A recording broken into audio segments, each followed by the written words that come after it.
आजी सत्यनारायणच्या पूजेच्या वेळेस जसं तू प्रसाद केलता तसा आता कर ना. आताही मी तुला तसाच प्रसाद करून दाखवणार आहे. आता आषाढी एकादशी ते कार्तिक महिन्यापर्यंत हे सगळे आता उपास चातुर्मास चालू झालेले. तर चातुर्मासासाठी आपल्याकडं नेहमी पूजेचा नैवेद्य वगैरे असतो. तर सतत आपल्याकडं गोडधोड चालू राहत आहे. तर त्यासाठी आता आपण सत्यनारायणचा प्रसाद कसा बनवायचा आहे तो बघतो. नमस्कार, मी मृण्मयी.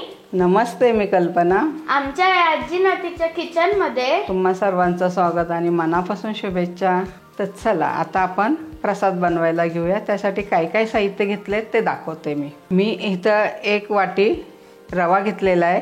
त्याची निम्मी साखर घेतली आहे, तूप घेतले, दूध घेतले, बदामाचे काप आहेत, काजूचे काप आहेत, मनुके आहेत, वेलची पूड आहे आणि प्रसादात आपण केळी घालतो म्हणून ही केळी आहे. तर आपण आता प्रसाद बनवायला घेऊ. तुम्हाला जर ही रेसिपी आवडली असेल तर लाईक करा, शेअर करा आणि सबस्क्राईब करा. चला आता आपण प्रसाद करायला घेऊ. कढईमध्ये हा रवा टाकणार आहे. तूप टाकायची घाई करायची नाही. रवा छान भाजत आला की आपण तूप टाकत जाणार आहे. आधी नुसता रवा भाजून घ्यायचा हा. चला आता आपण इथं कोरडा रवा भाजून घेतलेला आहे. त्यात आपण काही टाकलं नाही आहे. तसा हे छान असा खरपूस रवा आधी भाजून घ्यायचा आणि आता तूप टाकत जाणार आहे आपण ह्याच्यामध्ये. थोडं थोडं तूप टाकून परतून घेणार आहे. जेवढं रवा तेवढं तूप आणि तेवढं डबल आपण दूध घेतलं आहे. आता हे थोडं एकदम घाई नाही करायची तूप टाकायची. असंच थोडं थोडं तूप टाकून हा रवा आपण भाजून घेणार आहे. मंद आचेवर असंच हा रवा अजून तुपामध्ये छान भाजून घेणार आहे. हे असं केलं की आपला प्रसाद खूप छान होतो. परत अजून थोडं तूप टाकून घेऊ. आता बघायचं किती खमंग सुवास दरवळतो आहे रवा आणि ते तुपाचा. आता अजून असंच तूप टाकत आपण हा रवा भाजून घेणार आहे. तूप सगळं वापरायचं आपल्याला. जेवढं प्रमाण सांगितलं आहे ते प्रमाण सगळं वापरणार आहे. चला इथं आपला छान रवा भाजून झालेला आहे. आता हा रवा मी एक साईडला केला आहे. आता ह्याच्यामध्ये तूप टाकणार आहे. मी म्हणलं ना आपण सगळं तूप वापरणार आहे. ह्याच्यात टाकणार आहे आपण हे कट करून घेतलेले 10-12 बदाम आहेत. कट करून घेतलेले हे काजू आहेत आणि हे मनुके आहेत. तर हे सगळे आपण तुपामध्ये तळून घेणार आहे.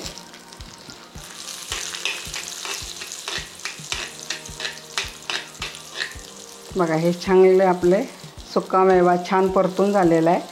आता हे पण आपण एक साईडला घेणार आहे आणि ह्याच्याचमध्ये आपण आता केळी टाकणार आहे. आता ही केळी छान अशी बारीक करून घेतली. आता ही ह्याच्यामध्ये टाकणार आहे आणि राहिलेलं तूप आपण केळीमध्ये टाकणार आहे की ते दिसून पण येत नाही त्यात केळी टाकलेली आहे. पुन्हा हे सगळं एकजीव करून घेणार आपण केळी मसाला.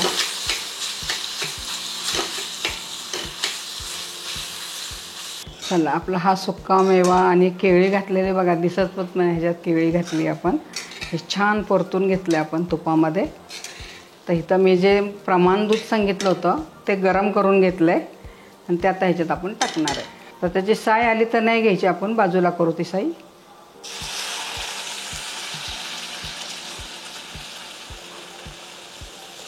वाटलं तर आपण टाकू. मी ठेवले थोडं, मी प्रमाणशीर घेतलेलं आहे ते.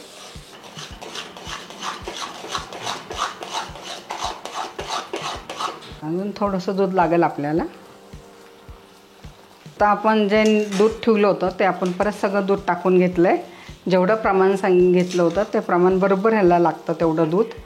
तर इथं आपलं हे छान आपला प्रसाद होत आलेला आहे. तर आता आपलं राहिलं ह्याच्यामध्ये साखर टाकायची घाई करायची नाही. शेवटी साखर टाकणार आहे आपण आणि एक वाफ आणायची. साखरेचंही प्रमाण सांगितलं आहे. साखरेचं प्रमाण गोड तुमच्या आवडीनिवडीवर आहे. तुम्हाला जास्त गोड लागलं तर गोड करा. हे मी अर्धा कप घेतलेला आहे. रव्याच्या अर्धा कप साखर. हा जास्त गोड पण नाही जास्त फिक्का पण नाही होत. प्रमाणशीर राहतं हे प्रमाण. तर हे छान आपण मिक्स करून घेऊ साखर आणि हे. बघा किती छान झालं आहे. कलर पण छान आलेला आहे आणि त्या सगळं ह्याचा इतका खमंग सुवास दरवळतो त्या प्रसादाचा. आणि देवाचा प्रसाद करताना कधी पाण्यामध्ये नाही करायचा, दुधामध्येच करा तुम्ही.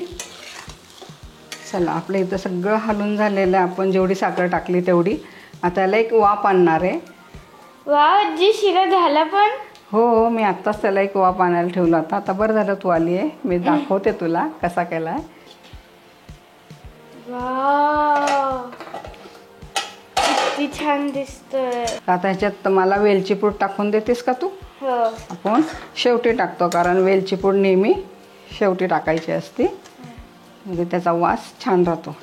आणि आजी चारोळे विसरली होती, आता आजीने चारोळे पण टाकणार आहे ह्याच्यामध्ये. टाक. हल्ली चारोळे माहिती आहेत का तुला? हल्ली हे चारोळे आता मागं पडत चालले ते. आता तुम्ही काय खाता?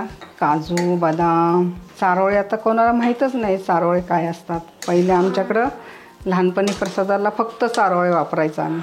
बघा, हा छान प्रसाद तयार झालेला आहे सत्यनारायणासारखाच. आता मी देवाला नैवेद्य दाखवून घेणार आहे आणि मग ह्या देवाला देणार आहे आम्ही. तुम्हाला जर ही रेसिपी आवडली असेल तर लाईक करा, शेअर करा आणि सबस्क्राईब करा. पुन्हा भेटूया अशाच नवीन नवीन पारंपरिक पदार्थाबरोबर. तोपर्यंत संत तुकाराम महाराज म्हणतात, मन करा रे प्रसन्न सर्व सिद्धीचे कारण. Bye bye.